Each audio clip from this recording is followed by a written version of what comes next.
প্রাণলী children's প্রবাসী সংবাদ। সংযুক্ত আরব আমিরাতে দুবাই হৃদয়, কাতার প্রতিনিধি EM আকাশ, মালয়েশিয়ার প্রতিনিধি মোস্তফা ইমরান রাজু, অস্ট্রেলিয়া প্রতিনিধির পাঠানো তথ্য ছবিতে প্রবাসী সংবাদ জানাচ্ছেন ইমরুল হাসান।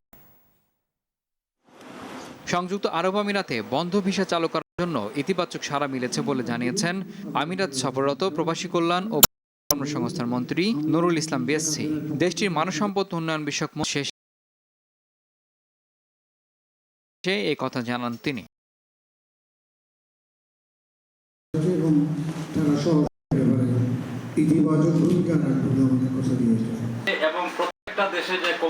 মালয়েশিয়ায় বাংলাদেশ আওয়ামী লীগের বিরুদ্ধে বেসরকারি টেলিভিশনে অসত্য তথ্য সম্প্রচারের অভিযোগে সংবাদ সম্মেলন করেছে মালয়েশিয়া আওয়ামী লীগ ও এর সহযোগী সংগঠন। এতে লিখিত বক্তব্য পাঠ করেন দলটির প্রস্তাবিত কমিটির সাধারণ সম্পাদক কামরুজ্জামান কামাল। বিএনপি চেয়ারপারসন বেগম খালেদা জিয়া ঘোষিত 2030 ভিশনকে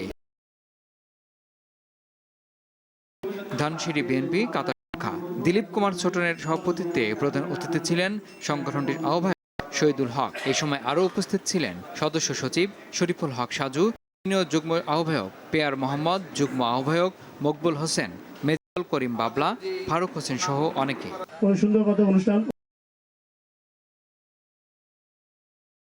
উদ্যোগে বৈশাখী মিউজিক্যাল কনসার্ট হয়েছে। কাজী ফারুকের পরিচালনায় এ সময় বক্তব্য রাখেন জসিমউদ্দিন, কাজী ফারুক ও ATM জাহেদ।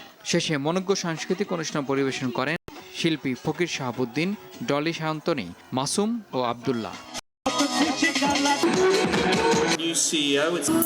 অস্ট্রেলিয়ার বঙ্গবন্ধু কাউন্সিলের আয়োজনে সিডনিতে বাঙালির মিলন মেলা বৈশাখী উৎসব। সংগঠনটির সভাপতি শেখ শামীমের সভাপতিত্বে এ সময় অস্ট্রেলিয়া প্রবাসী বাংলাদেশিরা জড়ো হন উৎসবে। মেলা উপলক্ষে দেশটির প্রধানমন্ত্রী ও বিরোধী দলীয় নেতা বাণী দিয়েছেন। শেষে মনোজ্ঞ সাংস্কৃতিক অনুষ্ঠান পরিবেশন করেন শিল্পী আরিফিন শুভ এবং এন্ড্রু কিশোর। ইমরুল হাসান, RTV। এবার সংস্কৃতি সংবাদ। জ ওসিনের ফরাসি